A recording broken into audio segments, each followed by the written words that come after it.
Baik, Assalamualaikum warahmatullahi wabarakatuh. Selamat Recording in siang. progress. Kami dari kelompok 3 akan mempresentasikan hasil proyek dari manajemen proyek dengan judul Perencanaan Manajemen Proyek dengan penerapan sistem klasifikasi kendaraan berbasis YOLO. Untuk anggota kelompok kami sendiri ada saya Muhammad Hilmi Aldakwan, lalu ada Andrian Yudi Utomo, ada Syahrani dan Ajli Keanu. Oke, untuk selanjutnya akan dibacakan oleh eh, Saudara Aji. Yang pertama adalah latar belakang dan tujuan. Perkembangan AI di bidang computer vision memungkinkan deteksi dan klasifikasi objek secara otomatis dan real time.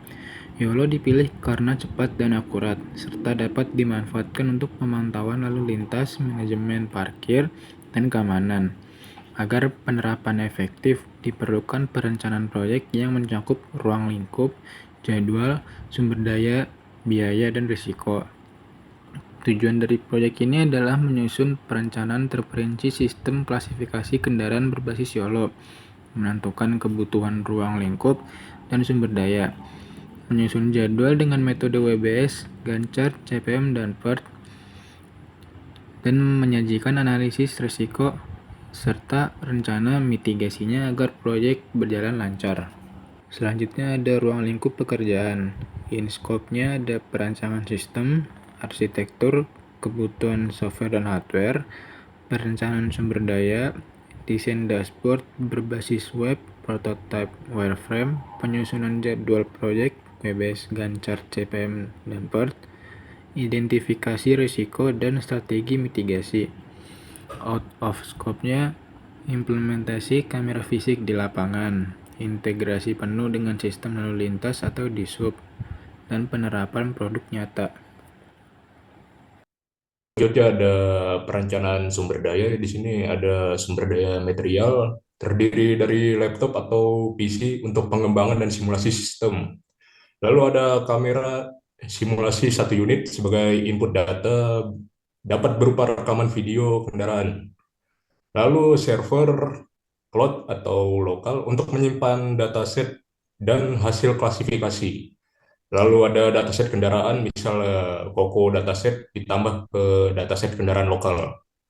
Lalu ada software pendukung. Pertama ada Python untuk pengembangan AI, lalu ada PyTorch, TensorFlow untuk training model YOLO, lalu ada MySQL untuk menyimpan data hasil klasifikasi, lalu ada framework web, misalnya Flash, Django, Laravel untuk dashboard.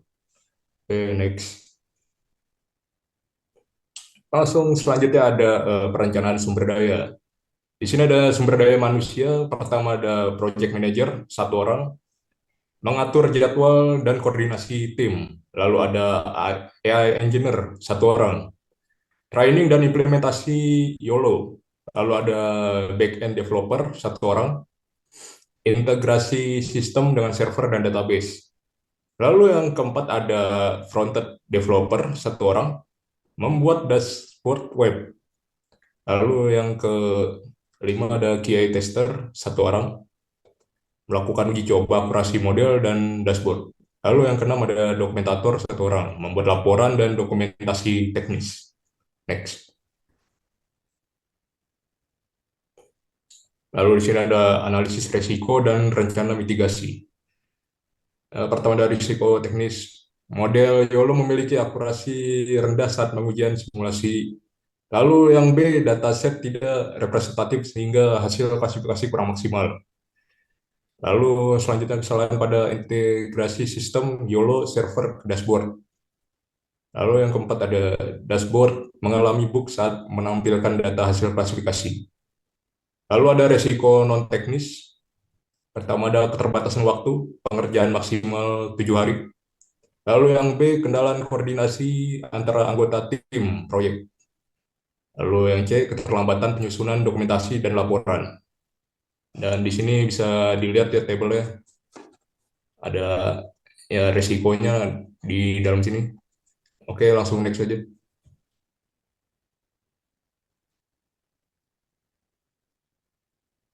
Di Fani, Gantt chart ini tuh menunjukkan alur pengerjaan proyeknya, yang mana di sini yang tahap pertamanya itu ada inisiasi, lalu tahap analisis, tahap desain, tahap development, lalu tahap pengujian, dan yang terakhir itu tahap dokumentasi dan penutup. Dan total waktunya itu selama 7 hari atau 56 jam kerja. Next. Nah, di CPM atau Critical Path Method ini, dari analisis CPM-nya, jalur kritis proyeknya itu terdiri dari satu aktivitas sampai 27, dan semuanya ini memiliki slack 0, yang artinya itu kalau salah satu aktivitasnya itu terlambat, otomatis proyeknya juga terlambat. Nah, total durasinya itu berdasarkan jalur kritis ini seperti yang tadi udah dijelaskan di Gancar. Jadi totalnya itu ada 56 jam atau setara dengan 7 hari jam kerja. Nah, jadi estimasi minimal penyelesaian proyeknya itu tanpa penundaan. Next. Nah, di tabel PERT dan waktu yang diharapkan itu di tabel PERT, setiap aktivitasnya ini memiliki 3 estimasi waktu. Yang pertama itu O atau optimic time, yaitu perkiraan waktu tercepat jika semuanya berjalan dengan lancar. Lalu yang kedua itu ada M atau most likely time, yaitu perkiraan waktu realistis yang paling mungkin terjadi. Lalu yang ketiga itu P atau pessimistic time, yaitu perkiraan waktu terlama jika ada kendala. Nah, ketiga nilai itu kami gunakan dalam rumus PERT, yaitu TE atau expert time. Yang mana rumusnya itu TE sama dengan O ditambah 4M ditambah P dibagi 6. Nah, rumus ini menghasilkan waktu harapannya untuk setiap aktivitas itu setelah dijumlahkan totalnya itu menjadi 56 jam atau sekitar 7 hari jam kerja. Oke, selanjutnya akan dibacakan oleh Hilmi. selanjutnya adalah eh bentar. Selanjutnya adalah varian project. Varian project ini dihitung dengan rumus P dikurangin 0 kuadrat dibagi 36 yang ada di tabel PERT yang sebelumnya. Jadi setiap aktivitas memiliki variannya masing-masing. Lalu kita jumlahkan ini. Setelah dijumlahkan hasilnya ketahuan yaitu 1,51 jam kuadrat. Selanjutnya ada standar deviasi. Standar deviasi memiliki rumus akar dari total varian yang sebelumnya yaitu 1,51 jam yang artinya 1,23 jam atau sekitar 1 jam 14 menit. Jadi ini merupakan deviasi standar untuk jalur kritisnya. Selanjutnya ada deviasi normalnya. Untuk menghitung peluang proyek selesai tepat waktu, kami menggunakan rumus dari deviasi normal yaitu X kurangin eh, TE dibagi varian. Jadi seandainya target waktu kita itu pas 56 jam, kemungkinan probabilitas tepat waktunya itu 50%. Tapi kalau kita menambahkan terus, maka kemungkinan probabilitas proyek ini selesai bahkan semakin tinggi. Yang artinya kalau menambah buffer waktu sangat berpengaruh terhadap keberhasilan dari proyek ini. Nah, terakhir ada kurva. Kurva ini menggambarkan distribusi peluang penyelesaian proyek. Titik tengahnya ini ada di 56 jam, yaitu rata-rata waktu yang diharapkan dari perhitungan PERT. Jadi, kalau sumbu X menunjukkan waktu penyelesaian, sementara sumbu Y ini menunjukkan probabilitasnya. Kalau target kita pas di 56 jam ini, maka peluang selesainya ini hanya setengah 50% doang. Karena kurvanya ini simetris. Kalau targetnya ditambah lagi dengan seperti sebelumnya yaitu 2 jam, maka peluang selesainya ini bakal semakin tinggi yaitu 100%. Jadi areanya ini hampir mencakup seluruh kurva eh, jika waktu yang ditambahnya itu semakin banyak. Jadi kurva ini menunjukkan bahwa penambahan buffer waktu bisa sangat meningkatkan peluang proyek selesai tepat waktu. Sekian presentasi dari kami, saya harap ini dapat membantu memahami perencanaan serta manajemen proyek penerapan sistem klasifikasi kendaraan berbasis YOLO. Kami harap penjelasan tadi jelas dapat memberikan gambaran tentang bagaimana proyek ini direncanakan, mulai dari ruang lingkup, sumber daya, jadwal, hingga analisis risikonya. Oke, jika ada pertanyaan dari teman-teman sekalian, kami persilakan untuk 2 pertanyaan saja maksimal. Silakan. Oke, gue mau coba nanya dong. Perkenalkan nama gue Reza dari kelompok 2. Ya, Di silakan sini buat pertanyaannya. buat kelompok ini gue mau nanya, Ya, resiko non teknis yang paling berpengaruh sama proyek kalian tuh apa dan bagaimana cara kalian itu mengatasinya gitu. oke. Kita tampung dulu ya.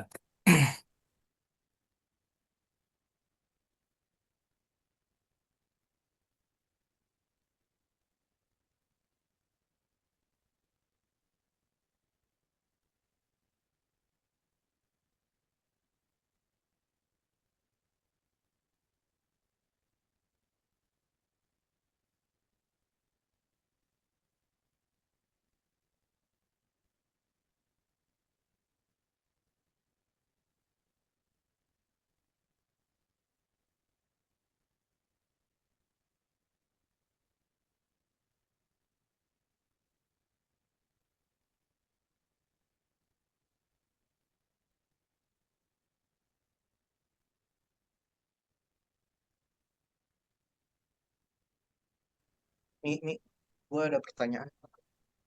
Ya, silakan. Perkenalkan, nama saya Mosaki Sama Sofian dari kelompok 1. Bagaimana cara tim kalian menghitung estimasi waktu 56 jam atau 7 hari kerja pada proyek klasifikasi kendaraan berbasis YOLO? Oke, terima kasih pertanyaannya. Baik, untuk Reja, saya ingin menjawab pertanyaannya yang sebelumnya itu resiko non teknis apa yang paling pengaruh serta bagaimana cara mengatasinya. Menurut kami yang paling berpengaruh itu ada di keterbatasan dari waktu pengerjaan, lalu keterlambatan dari eh, dokumentasinya. Jadi untuk mengatasinya, kami membagi WBS tadi sesuai jobnya masing-masing menggunakan tools-tools untuk manajemen proyek ini seperti WhatsApp Group untuk komunikasi atau para dokumentator yang sudah dipilih untuk menulis laporan secara paralel dengan pekerjaan proyeknya. Jadi sekiranya begitu untuk mengatasi masalah terbatasan waktu kami dan dokumentasi.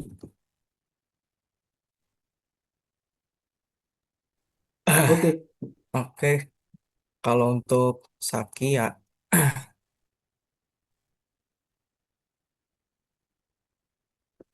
kalau untuk Saki, jadi kami itu seperti sebelumnya kami menggunakan metode EPERT yang tadi sudah disebutkan oleh Rani, menggunakan rumus optimis ditambah 4M ditambah P dibagi 6 itu untuk setiap aktivitasnya. Nah, setelah semuanya dihitung kan tadi ketahuan dari aktivitas 1 sampai 27 waktu yang diharapkannya itu ada 59 jam. Kami ini mengasumsikan 1 hari kerja itu sekitar 8 jam saja. Jadi untuk total harinya itu kami mengalihkan 8 dikali 7 yaitu 56. Jadi seperti itu. Sehari 8 jam. Udah cukup. Terima kasih, Mas. Ya, terima kasih ya. Ya udah, terima kasih buat teman-teman yang sudah memberikan pertanyaan dan sudah memperhatikan. Mohon maaf bila ada kekurangan. Kita akhiri presentasi pada siang hari ini. Wassalamualaikum warahmatullahi wabarakatuh.